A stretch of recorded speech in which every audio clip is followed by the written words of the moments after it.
My life undercover during the most dangerous assignment of my career. I've always thought I knew what fear felt like. Heart racing, palms slick, the kind of dread that makes your stomach knot up so tight you can't even breathe right. But nothing prepared me for the moment I realized that someone knew my every move, even before I did. And for a spy, that's the worst possible feeling. My name is Sydney and I'm a 27-year-old female. I work for an international intelligence agency. Some people imagine glamorous missions. Tuxedos, champagne, shaking hands with world leaders. That's certainly part of it. But the real work is long nights hunched over files, tracking tiny anomalies in satellite images, and the occasional bullet whizzing past your head. And this assignment was supposed to be a simple routine surveillance operation. That's what my supervisor, Director Harlan, told me anyways. Simple. Routine. I shouldn't have trusted those words. I was in Berlin when it started. The city was alive. With lights, tourists, and street performers, completely oblivious to the quiet war happening in the shadows. I had just finished a reconnaissance check at a small cafe near Brandenburg Gate. My target was a mid-level arms broker named Victor Zorin. I'd been tracking him for months. He had ties to every dangerous organization you could imagine. But on the surface he was charming, polite, and seemingly harmless. That was the problem with people like him. They hide in plain sight. I was sitting at a corner table, sipping a bitter espresso, scanning faces as people walked by. My phone buzzed, a coded message from my partner Carter, 32 male.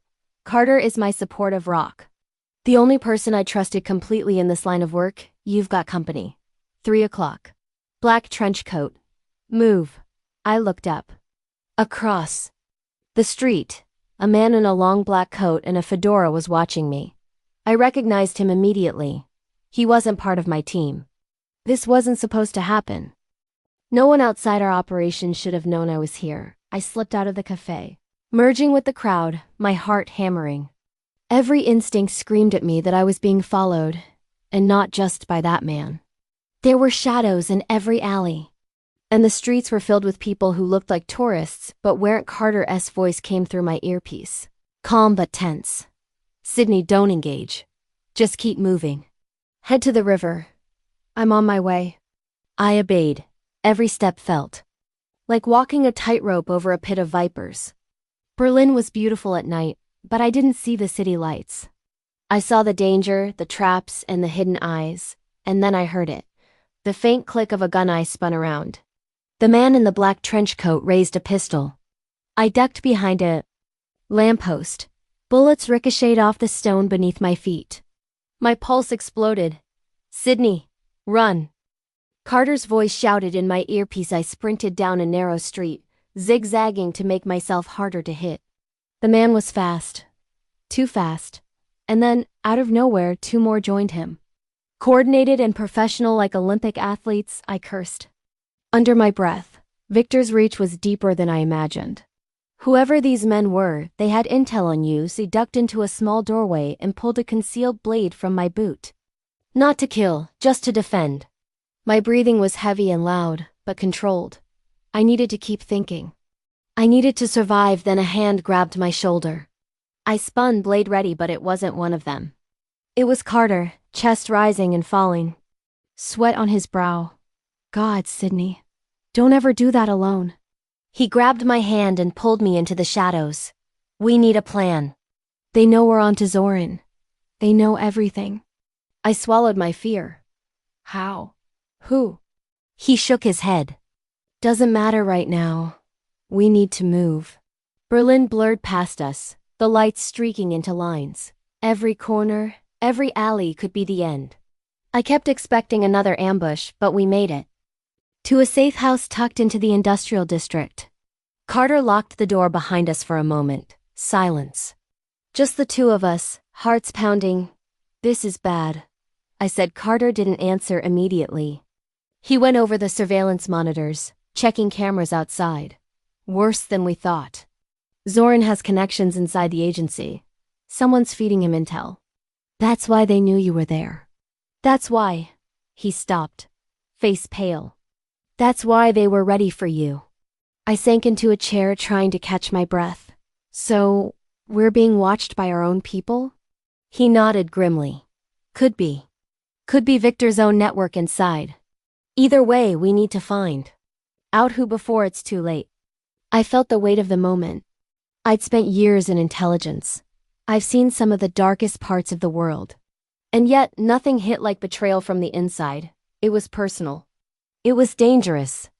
It was terrifying, and I had a sinking feeling this was only the beginning. The next morning, we made plans. Carter and I sat in the safe house. Maps sprawled across the table. Laptops open, lines connecting dots, faces of suspects flashing across the screen. We had a name. Alexandra Mirov. She was high-level, Russian, and skilled in manipulation, espionage, and assassination. She was our first real lead. She's like a ghost, Carter said. Never caught on camera. Never confirmed in any operation. And now she's targeting us. I clenched my fists. Then we find her first. Strike before she does. We started with small recon. Berlin's streets were a maze, but we had access. Cameras, traffic feeds, drone footage. Every piece of intel mattered. And then we saw her. Alexandra Mirov, stepping out of a nondescript car, checking her surroundings as if she knew the world was hers to control. She's beautiful, Carter said, voice low, but lethal. Don't get distracted. I didn't get distracted. I watched her every move, noting details that no one else would notice, the way she scanned the streets, her subtle hand signals, the earpiece hidden in her hair. She was a professional. And she was dangerous. The problem was, she knew we were watching. By the time we had her traced to a hotel in the Mid-District, she had vanished. Every room checked. Every corridor swept. Gone, and then my phone buzzed. A text without a sender said, "Stop, or he dies." I froze. Not just because of the threat, but because it worked. She knew I cared. She knew I'd be careful. She knew exactly how to manipulate me. Carter leaned over my shoulder, reading the message. This is exactly what I was afraid of. She's not just trying to kill us. She's trying to control us. She's testing us. Don't listen to her. I nodded, a cold realization settling in. Victor's network wasn't just about arms or money. It was about control, power, fear, and now we were in the middle of it. Puppets in a game I didn't want to play. We couldn't stop. Not now. Not when we were so close. We set a trap, using myself as bait. Dangerous? Yes. Reckless? Maybe. Necessary. Absolutely. The night we moved in, I felt every nerve in my body on fire. Carter was his usual calm, professional, and focused self. We waited in the shadows of a derelict warehouse. Cameras set up. Sensors activated. Hours passed of nothing happening. Then a movement. A shadow at the far end. Alexandra Mirov stepped into the light, and I saw her fully for the first time. Confident, poised, lethal, and smiling. "Sydney," she said, voice smooth as silk. "You're playing a dangerous game." I raised my weapon, keeping my distance. "You're going to pay for what you've done." She laughed softly. "Oh, I think we're only getting started." Carter stepped beside me, his hand lightly brushing mine, a reminder that we were in this together.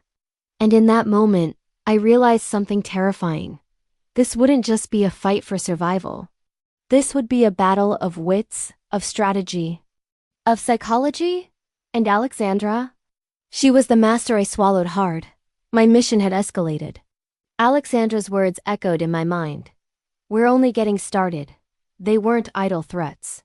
She was precise, calculating, and entirely confident in her control over the situation. Every mission since then felt like walking a tightrope. Stretched over a canyon filled with unseen predators. Carter and I spent hours dissecting the warehouse footage. Alexandra's movements, the way she scanned the area, the subtle signals she sent, every detail screamed sophistication. She wasn't just a threat. She was a master strategist, watching us as if we were pieces on her board. "She's testing us," Carter said one evening, leaning back in the chair, rubbing his eyes. "Every move we make, she's watching. She wants us to panic." "I don't panic," I said, though my voice sounded shakier than I wanted. We find her. We end this before she makes another move. We tried conventional tracking, financial records, intercepted communications, informants. But every lead evaporated before we could act. Someone knows some network was cleaning up after her, erasing any trace of her existence. Alexandra wasn't. Just dangerous.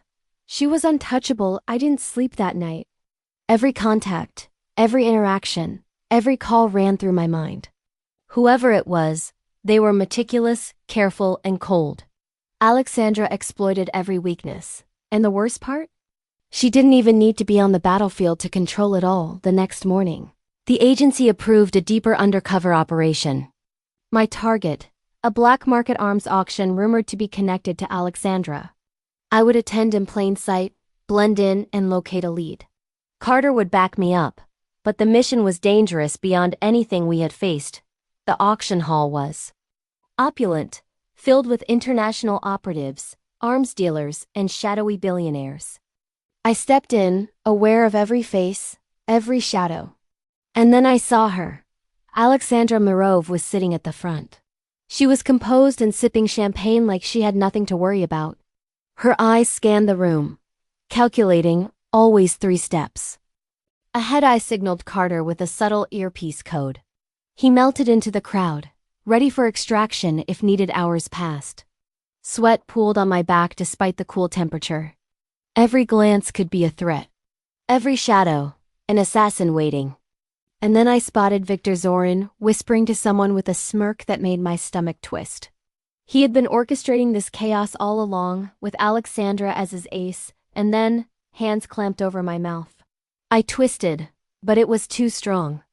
Pulled into a dark corner. Thought you could play spy games with me, Sydney? Alexandra whispered. Her presence and her confidence were unnerving. You're good, she continued. Better than most, but too predictable. Before I could respond, Carter tackled her. She twisted away with impossible agility like a fish and disappeared into the crowd. Security swarmed, chaos erupted, but she vanished, leaving only the echo of her confidence behind. Outside, adrenaline pounding, I looked at Carter. She's untouchable. How do we fight someone like that? We don't fight her, he said grimly. We outthink her.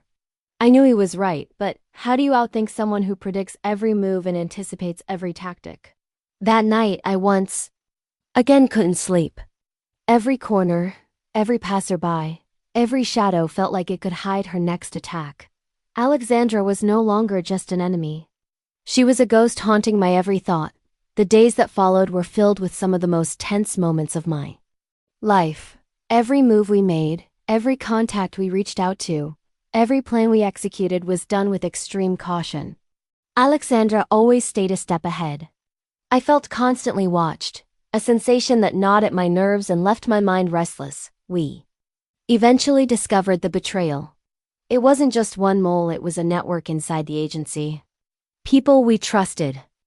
People who had been feeding Alexandra intelligence for months. This wasn't espionage. It was a silent war inside our own walls. I felt a mixture of rage and fear. Betrayal cut deep.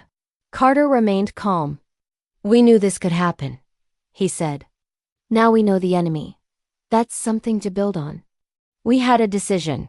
Let Alexandra continue manipulating us from the shadows, or take a dangerous step to strike at the heart of her operation. We chose the latter. The intel led us to a hidden safe house on the outskirts of Berlin. It was an abandoned warehouse from the outside, perfectly innocuous. Inside, it was a fortress. Surveillance cameras, laser grids, automated locks. Alexandra had planned for everything. We moved carefully and silently, our movements synchronized like a single entity. Hours of planning, preparation, and surveillance led to this moment, and then we found it. A room stacked with files, computers, plans, and a live feed of our own safe house. My stomach dropped. She had been watching us all along. Every step. Every plan. Every heartbeat. From the shadows, Alexandra emerged. Calm, smiling, perfect control over the situation. I warned you, she said. You're predictable. You move like pawns, not kings. Carter stepped forward, ready to engage, but she vanished into a hidden passage before he could reach her. The room, though silent, felt alive with her presence. We were trapped in the darkness, surrounded by evidence of her control. I realized something terrifying. Alexandra didn't just want to defeat us, she wanted to break us. To make us doubt ourselves, our instincts, our allies. And for the first time, I felt the full weight of fear, not just for my life, but for Carter, for the mission, for everything we were fighting to protect. Carter finally broke the silence. We can't rush this, we need to plan. Strike smart. Outthink her. I nodded, but my mind was already racing. Every potential path, every contingency, every possibility of failure played out in my head. Alexandra was brilliant, but she wasn't invincible. And I knew one thing. She had underestimated me. We would get her. But to do that, we had to be smarter, faster, and braver than we'd ever been. And the closer we got to her, the more dangerous the game became. In this world, one mistake wasn't just costly, it could be fatal. And Alexandra Mirov. She was the most dangerous player I had ever faced. After the warehouse revelation, Carter and I knew that Alexandra wasn't just a threat, she was a force. Every move we made, every plan we executed, she anticipated. But now, we had a plan that she wouldn't see coming. We decided to lure her into a trap, using herself against her. It was risky, nearly suicidal, but we had no choice. She was clever, ruthless, and always one step ahead. If we waited too long, she could dismantle everything we'd built. And worse, she could get to innocent people. Our first step was to isolate her network. Carter and I pored over months of intelligence, cross-referencing every known associate, every financial transaction, every digital footprint. Slowly, we began to map the structure of her operation, a web of influence that reached into every corner of Europe. It wasn't perfect, but it was enough. We set a bait, a fake arms deal, one that looked like a mistake, a target too tempting for Alexandra to resist. We leaked the information carefully, making sure the breadcrumbs led directly to her. Then we waited. I hated waiting. It gave her time. Every second she wasn't in front of me, she was planning, analyzing, preparing. And I knew it. Carter felt it too. We shared glances across the command center, knowing that the next few hours could define everything. The call came at midnight. Alexandra had taken the bait. She was moving in. We deployed a team to intercept her. But Carter and I would be the ones on the ground. No technology, no backup except each other. Real intelligence, real instincts. And the most dangerous game of all. Facing her directly, the location was an abandoned train yard on the outskirts of Berlin. Rusted freight cars, graffiti-covered walls, shadows as long as nightmares. Perfect terrain for an ambush, or for a deadly trap. Carter and I approached on foot, concealed by the darkness. Every sense was on high alert. Every sound, every movement could be a threat. And then I saw her. Alexandra stood at the far end of the yard, arms crossed, expression unreadable. Her signature calm, knowing smile. "You brought me here," she said, voice carrying effortlessly in the still night. Clever, but foolish. I stepped forward. "It's over, Alexandra. No more games." She laughed softly. "No games, Sydney. Just survival. Yours and mine." Then chaos erupted. From the shadows, a team of armed operatives emerged and gun shots rang out. Carter and I fought side by side, fluid, precise, every movement synchronized. It was a brutal ballet of combat, every strike, dodge, and counter in a matter of life and death. I caught Alexandra moving through the chaos, her agility stunning. She wasn't just fighting. She was performing a calculated dance, each move designed to disorient, to manipulate, and to dominate. Carter covered me, taking down anyone who came near. I used the environment, the shadows, the debris, the rail cars, to corner her, to push her toward the trap we had carefully prepared. Minutes stretched like hours. Adrenaline surged. Pain throbbed in my arms and legs, but I kept going. Every instinct screamed, Every nerve burned and every heartbeat was a countdown. Finally, we had her isolated. The last of the operatives were neutralized. Alexandra's calm faltered for the first time. She assessed the situation, calculating, realizing the trap was complete. "You think this ends with me?" she hissed. "It ends when you stop threatening people," I said. She lunged, fast and precise, but I was faster. Using leverage and momentum, I managed to subdue her, restraining her long enough for Carter to secure the area. The silence after was almost surreal. The shadows of the train yard stretched around us, the night air heavy with tension. Alexandra, bound and defeated, looked up at us not with fear, but with something close to respect. "You're good," she said. "Better than I expected." We called in the authorities. Alexandra and her network were dismantled, every thread of her operation exposed and neutralized. Victor Zoran's reach crumbled under the pressure, his allies arrested and his influence shattered. For the first time in weeks, I allowed myself to breathe. Relief was a strange, almost foreign feeling. I had been so consumed by fear, by survival. That calm felt dangerous, but it was real. Carter and I walked out of the train yard into the early dawn. The city was waking up, oblivious to the storm that had just passed through its streets. I realized then that we had survived not because we were perfect, but because we trusted each other. Every choice, every risk, every gamble taken together had led to this moment, but the work wasn't entirely over. The scars, the memories, the knowledge of how close we'd come to disaster, that stayed with us. And in the world we lived in, there was always another shadow waiting. After Alexandra and her network were captured, life slowed down, at least on the surface. The world kept spinning, people kept going about their routines, and no one outside the agency knew the danger that had been neutralized in Berlin. Carter and I returned to our normal routines, but nothing was truly normal anymore. We were more cautious, more vigilant, but also closer. The mission had tested not just our skills, but our trust, our patience, and our connection. We spent days debriefing, analyzing every mistake, every success. The betrayal inside the agency was still a raw wound, but measures were put in place to prevent future leaks. Alexandra had left a mark on everyone who encountered her: fear, respect, and a reminder that brilliance could be dangerous when wielded without conscience. Carter and I took a moment to reflect. Standing on a balcony overlooking the city, the first light of dawn breaking over the skyline, we allowed ourselves a rare moment of peace. "You did amazing," Carter said softly, hand brushing mine. "We did amazing," I corrected. "Together." He smiled, and for the first time in weeks, I felt truly safe.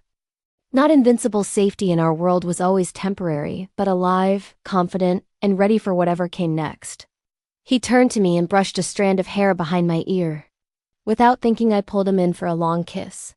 We had never taken this kind of step before, but in the moment it felt right. Alexandra had been a formidable opponent, but she had underestimated the bond between us. Trust, loyalty, and the genuine bond we felt for each other had been stronger than her manipulation, her power, or her intelligence. The agency rebuilt its network, strengthened its defenses, and removed the infiltrators. Victor Zoran's empire fell apart, his allies scattered, leaving him powerless. And though the world continued in ignorance, I knew that sometimes heroes didn't get recognition, they just ensured the danger never reached the people who couldn't fight back. Carter and I walked away from Berlin together, a team strengthened by adversity. We knew there would be more threats, more shadows, more games. But we also knew we could face them side by side in the end. Surviving Alexandra wasn't just about intelligence or combat skills, it was about resilience, trust, and courage. And we had all three. We had faced the ultimate adversary, and we had won.